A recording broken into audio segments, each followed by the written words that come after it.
and always had a smile that charmed everyone in the room. My parents adored her. They framed every one of her awards and plastered her pictures all over the house. My own achievements? They were met with indifference. Why are you even trying? You'll never be as good as your sister. Birthdays were the clearest reminder of how little I mattered. When Grace turned 15, my parents threw her a grand party and gifted her a car. For my 10th birthday, they forgot entirely. Mom, is there a cake for my birthday? Oh, stop bothering me. I'm busy. I didn't even receive a wish from any of them.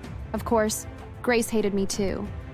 After all, I destroyed her only child position. It wasn't just about the celebrations, it was how they treated me daily. If Grace spilled juice on the carpet, my parents laughed it off. Kids will be kids. Ugh, she's so cute, our clumsy princess. But if I so much as dropped a glass, the response was different. Anna, you're so stupidly clumsy. Clean that up right now. Punishments for me were swift and harsh. I was grounded for days for the smallest mistakes. Grace? She got a gentle talk, maybe a hug if she cried. Meals were another battleground. My parents always served Grace first, giving her the best portions. I often got whatever was left. I was a mistake. My parents never said it outright, but their actions spoke louder than words ever could. My sister Grace was their golden child. She was born at the perfect time, when they were young, successful, and ready to embrace parenthood. Then I came along, unplanned and unwanted, 5 years later. From the moment I could understand the world around me, I knew I didn't belong. My earliest memories were filled with contrasts like Grace basking in our parents' affection while I was relegated to the shadows, and comparisons. Anna, stop making a mess. Why can't you be more like Grace? Grace could do no wrong. She got straight A's, played the piano like a pro, and always had a smile that charmed everyone in the room. My parents adored her. They framed every one of her awards and plastered her pictures all over the house. My own achievements? They were met with indifference. Why are you even trying? You'll never be as good as your sister. Birthdays were the clearest reminder of how little I mattered. When Grace turned 15, my parents threw her a grand party and gifted her a car. For my 10th birthday, they forgot entirely. Mom, is there a cake for my birthday? Oh, stop bothering me. I'm busy. I didn't even receive a wish from any of them. Of course, Grace hated me too. After all, I destroyed her only child position. It wasn't just about the celebrations, it was how they treated me daily. If Grace spilled juice on the carpet, my parents laughed it off. Kids will be kids. Ugh, she's so cute, our clumsy princess. But if I so much as dropped a glass, the response was different. Anna, you're so stupidly clumsy. Clean that up right now. Punishments for me were swift and harsh. I was grounded for days for the smallest mistakes. Grace? She got a gentle talk, maybe a hug if she cried. Meals were another battleground. My parents always served Grace first, giving her the best portions. I often got whatever was left. Grace needs her strength. She's our future. I didn't know what that made me, but it was clear I wasn't their priority. The worst part was how openly they favored Grace in public. At school events, they would cheer the loudest for her, while I stood on the sidelines, pretending it didn't hurt. That's our girl. Grace, you're amazing. When my turn came, they barely clapped. I stopped inviting them to my events altogether. The divide between us grew deeper as we got older. Grace thrived in the favoritism. She didn't need to work hard for their love. It was given freely. She basked in their attention and used it as a weapon against me. Mom and Dad say I'm the smart one. Why don't you just stop trying? I'm 5 years older than you. I'm more beautiful, brilliant, and everyone loves me more. I have everything you can only wish for. Her words stung, but I couldn't blame her entirely. She was just repeating what our parents had always made clear. There was one day I'll never forget. Grace had just won a regional spelling bee. My parents decided to take her out for a celebratory dinner at an expensive restaurant. I wasn't invited. Stay home and do the dishes, Anna. This is Grace's moment. Don't ruin it for us. You're lucky enough to have been sent into this family by your creator. Make them proud and be obedient, will you? I watched from the window as they drove off, leaving me alone in the house. That night, I made myself a peanut butter sandwich and cried myself to sleep. Even my room was a testament to their favoritism. Grace had a spacious, brightly lit room decorated with posters of her favorite musicians and shelves lined with trophies. I was given the smaller, darker room at the back of the house, with peeling wallpaper and a broken lamp they never bothered to fix. You don't need anything fancy. Be grateful you have a roof over your head. Gratitude. That's what they always demanded from me. Gratitude for the scraps of attention they threw my way. Gratitude for being allowed to exist in their home. Once, I overheard my parents talking late at night. We shouldn't have had a second child. Things were perfect with Grace. I know. Anna was a mistake, but we're stuck with her now. Let's try not to make another mistake. I can't deal with two Annas. Hearing those words felt like a knife to my heart. They didn't see me as their daughter. I was a burden, a constant reminder of something they didn't want. The few moments I tried to bond with them ended in rejection. One summer, I asked my dad to teach me how to ride a bike, something he had done with Grace years earlier. I'm too busy. Ask Grace to teach you. Grace never had to ask for their time. It was given freely. I learned to stop asking. The emotional neglect turned into something more sinister as I grew older. My parents started blaming me for everything that went wrong in the house.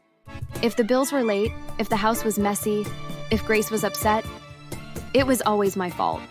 If we didn't have to deal with you, life would be so much easier. School became my refuge. Teachers praised my efforts, and friends offered me the kindness I never got at home. But even that wasn't safe from my parents' disdain. Don't think good grades will make you better than Grace. She's still our star. No matter how hard I tried, I couldn't win. The final straw came on a rainy afternoon when I accidentally broke Grace's favorite vase. She had been showing it off all week, a gift from our parents for her latest achievement. I didn't mean to knock it over, it was an accident. When my parents saw the shattered pieces, their anger was like a storm. How could you? Do you know how expensive that was? You're nothing but trouble, Anna. I tried to explain, but they wouldn't listen. She's just jealous because I'm better than her. That night, they sent me to bed without dinner. I lay in the darkness, tears streaming down my face, wondering why I was even born. I realized something that night. I couldn't change them. I couldn't make them love me. But I could survive. I would find my own way, my own happiness, away from their shadows. When Grace got into college, she began wanting more, even though our parents practically handed everything to her. She craved more attention, power, and the thrill of getting away with anything. I didn't think much of it when she started hanging out with a new group of loud, flashy, and reckless friends. They came to the house once or twice, laughing and acting like they owned the world. My parents never questioned her choices. They would say she knew what she was doing and that she was just having fun. But Grace didn't know what she was doing. She was spiraling into something dangerous, and my parents were too blinded by their love for her to see it. It all started with money disappearing from my parents' account. Small amounts at first, but it grew larger every month. They thought it was an error. I'll call the bank tomorrow. It's probably nothing serious. Then one day, I overheard Grace on the phone in her room, talking about some big score and easy cash. I didn't know what it meant. When I tried to tell my parents, they dismissed me, as always. Stop making up stories about your sister. You're just trying to get her in trouble. 2 weeks later, the police showed up at our doorstep. My parents were confused at first, standing in their perfect living room with their perfect daughter. But when the officers asked for Grace, everything shattered. Miss Grace, you're under arrest for fraud, theft, and conspiracy. What? This must be a mistake. Grace would never do such a thing. But it wasn't a mistake. Grace had been stealing money from my parents and even went as far as borrowed money using their names without their knowledge. She used their accounts to fund her schemes, leaving them in debt. Thousands of dollars were gone, and Grace was at the center of it all. My parents begged the officers to let her go, but the evidence was overwhelming. Grace was taken away, leaving behind a trail of disbelief and devastation. She was found guilty in court and sentenced to 10 years in jail. In the days that followed, our house was eerily silent. My parents were consumed by guilt and despair. For the first time, they couldn't brush away the truth. Their perfect daughter wasn't so perfect after all. She ruined us. What are we going to do? We trusted her. How could she do this to us? The debt Grace left behind was crushing. My parents had to sell some of their belongings to keep up with the payments. They even talked about selling the house. They were broken, not just financially, but emotionally. And that's when they turned to me. One evening, my mother knocked on my door. It was rare for her to come to my room, let alone speak to me in such a soft tone. I know we haven't always treated you right, but we need you now. We're a family, and we need to stick together. Her words made me laugh bitterly.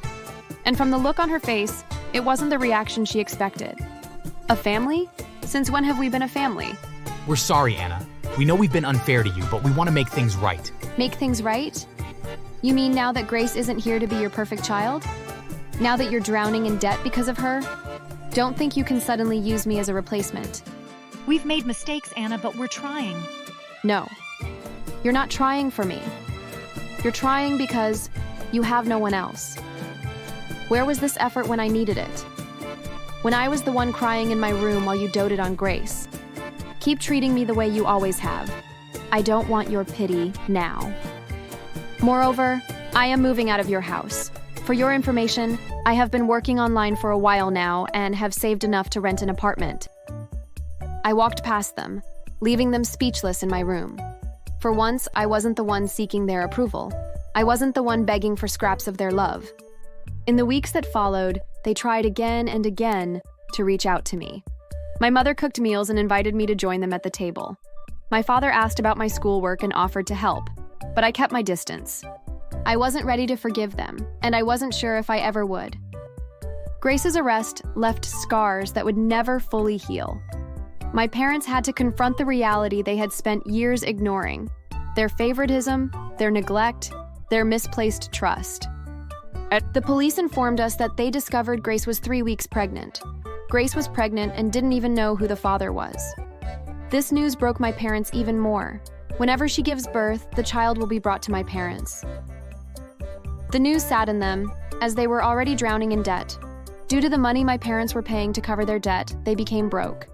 I heard they sold their house and now live in a one-bedroom flat with neighbors who play loud music all night.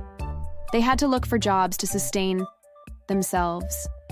I heard my dad now drives a garbage truck, while my mom works as a maid for a wealthy family. Rumor has it that she is treated poorly in the house, but she has to keep the job to survive. As for me, I finally moved out and began to find my own strength. I didn't need their approval anymore. I had survived their rejection, and now I was learning to thrive despite it. As part of my revenge, I anonymously posted my dad's number online as a garbage collector. I heard he has been receiving non-stop calls to pick up trash, and he eventually had to change his phone number. For the first time in my life, I wasn't living in Grace's shadow, and I wasn't going to let anyone, not even my parents, dim my light again. Thanks for watching. Make sure to subscribe and leave a comment down below saying I subscribed, and we will try our best to reply to your comment.